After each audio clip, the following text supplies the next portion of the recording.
Hi everybody, I would like to welcome Jack Fawdry, the frontman of British band TOVA. Can you tell us how you started as a musician? Yeah, it was really funny. Um, so I became, I started playing the guitar when I was 15, and I started playing the guitar for one reason. Basically, when I was young in school, I grew up in the north of England. So I didn't grow up in London. I grew up just outside of Liverpool, and I was a really small child. I'm not very tall now, but I was really small, and I used to play a saxophone, which was far too heavy for me to carry, and I sat down on the box of the saxophone. I got on my bus on the way to school and realised I'd left my saxophone at the bus stop. So, Oh yeah? yeah, so I got to school with no musical instrument, and my teacher said, "Look, you're going to be in trouble if you don't play an instrument." Someone gave me a guitar, and that was it. I have played guitar every day since. Um, and it was complete chance. I wasn't bothered about music. I started playing, and it But just how did you manage with all the chords and yeah, stuff? yeah, I was terrible, man. I was terrible. My first music teacher told me to give up music. Your Um, teacher told you to give up? yeah, yeah, straight up. He said for me to not bother playing the guitar anymore. But I just loved it so much that I didn't want to do anything else. Started my first band when I was 15. We were terrible. Um, then I started my second band when we were 17. We were okay. And then I moved to London, and it's very strange because two of the members of the band I'm in with now, I was actually um, in a band with those guys when I moved to London, and we were in a really like heavy tech metal electro band, and um, and from there after university, the guy I play drums with now, Steve, myself and him started a band called Dirty Thrills, and we toured all over Europe and Scandinavia and did huge shows and got that record deal I mentioned before. And I just felt like I really wanted to do something for my for myself, I think. And then so the other two guys that are in the band now, they joined me, so it's kind of come full circle really over the last few years. So the people I'm playing music with now, collectively, we've all been playing music together for about 8 or 9 years. What was your first serious step as a band? We went to an event called BBC Introducing Live. BBC Introducing, for people that aren't in the UK, is a platform where new artists, independent artists, or people with like small record labels are able to put their songs in front of revered and respected DJs and have their songs played in different parts of the country, just to start off, getting a band's exposure on the radio. Anybody could send their Yeah, music? yeah, man. You could record. I mean, we recorded the song in a flat of a friend's, and the quality of it was okay, but we knew the song was good, and the good thing about BBC Introducing is that if the song is good, they will listen, they will respect what you're doing, and they will help guide you into a place where maybe sometimes you've got a song and they would say, look, this isn't good enough for the radio yet quality wise, but the material is great and we can help you meet these people and these people. So it's fantastic. It's a really good platform for people here, and I think we're very lucky to have it. So yeah, so myself and the keyboard player um, went to a BBC Introducing event, and our song got played by a DJ called Steve Lamack, who's huge in England for breaking new bands. Basically, he's really, really good for that. And the um, the room where the song was played was in front of about 300 people, and one of them there is the woman who now manages us. She heard the music and she offered us a management deal the week after. So we've been a band for about 8 weeks, and we signed a management deal. So it was, You are a songwriter, right? yes, yes, I'm writing. Do you write music or lyrics? Um, Both. I tend to write. Normally start writing with normally writing with the guitar to start with no real ideas for lyrics, um, and then I just kind of see what comes out. I write a lot. Like I probably write about 4 or 5 songs a week. So you try different things during the week. Yeah, I think sometimes, do you know what it is? I think sometimes I try to force things, and you can tell, it doesn't work. And what I like to do, if I have a certain idea, particularly if I've been listening to a certain band or listening to a certain artist, after a while, I think the way that they write things kind of gets stuck in your head. And then maybe 6 months later, you come up with an idea from a song you were influenced by 6 months ago. And so I normally come up with probably a guitar melody first, actually, and then I record that, put some drums to it. I mean, at the moment, we're all on the internet together. Us and the band, we'd normally be basically in a house together, sat around the computer, programming a lot of things. I think technology plays a huge part in what we do. What helps you not to forget your ideas? You know what? The one thing I've done for the last couple of years, which has been great, because I have a terrible memory, Matt. It's so bad. I just use voice recorder on my phone, and I will sing something into it, or I will grab an acoustic guitar and quickly record it down. So if I have like a moment of inspiration, I record the idea really quickly, normally quite badly, quite rushed, but just so it's saved. So then when I come to sit down and actually start recording properly and work on it, I have an idea already there. I think if I sit down and I have nothing, it's all just forced. I think the inspiration comes, it comes whenever, and you kind of like maybe singing an idea when you're having a walk or something like that. And then you've got no way to, you can't get to your computer quickly enough to record it down. And so I always carry my phone around and just basically sing into it and save it from there. And once I have an idea, I could work on that same idea for weeks. But So creative process starts from music ideas. yeah, pretty much. It starts in your head, right? Yeah.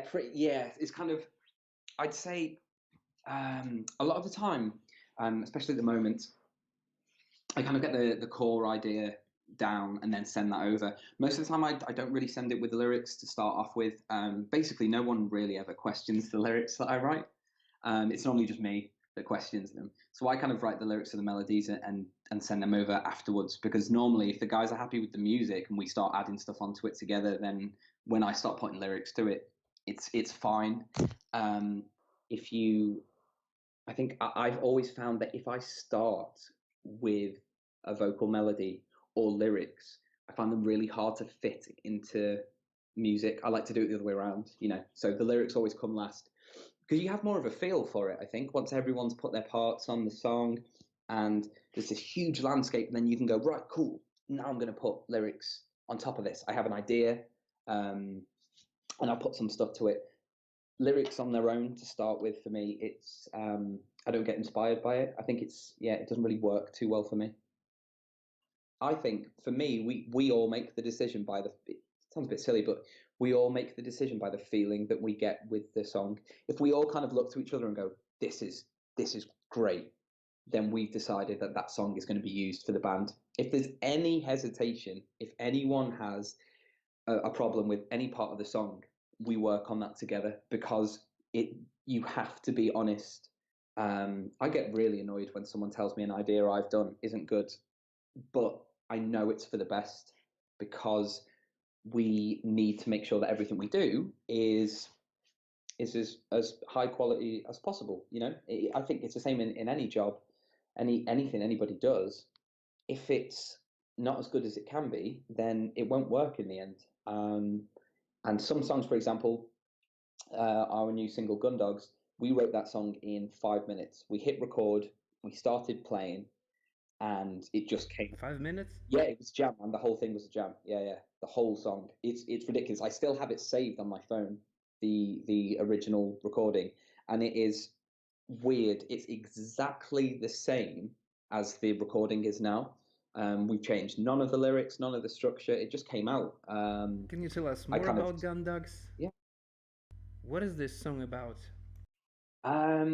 It's about so for me, the chorus in the song, the main line that comes in at the end of the chorus says, "He's knocking on the door, so it's time to duck and cover."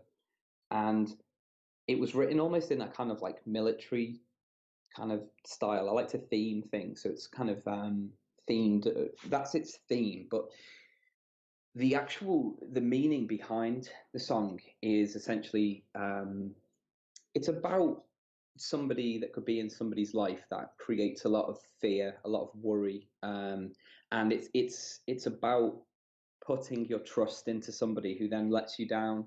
I think it's quite an angry song, but it's angry in a positive way, because it's almost like, how do we fight through situations in our lives that seem too hard to get through? You know, sometimes everyone's had an experience in their life where they feel worried or feel lost. Maybe it's because of somebody else, which in the song's instance it is. It's about not being able to feel relaxed and comfortable and safe because of another person. So that other person could be a politician, but it can also be down to maybe somebody in somebody's family that makes them not feel great, or an abusive relationship, or something. And it's just about how maybe people that are finding themselves in difficult situations for whatever reason are able to use the song and hopefully get some of their worries and aggressions and frustrations out by simply listening to it, listening to the lyrics. Essentially, the whole thing is about frustration. I think the song, it's just trying to put a positive energy on helping people get through being frustrated and frightened, I suppose. That's what it's about. What would be your greatest achievement so far? Um, yeah, actually, so last week and again this evening, well, this evening being, obviously this is going to be on a podcast, the 15th of April, so it'll be available to listen to online actually once this has already gone out. We're being played on Kerrang radio. I don't know if you guys have heard of Kerrang in Russia. Rock radio? It's Yeah, it's so for rock music in England, it's like the biggest radio station for rock music. So rock music is popular in Britain now? Yeah, man.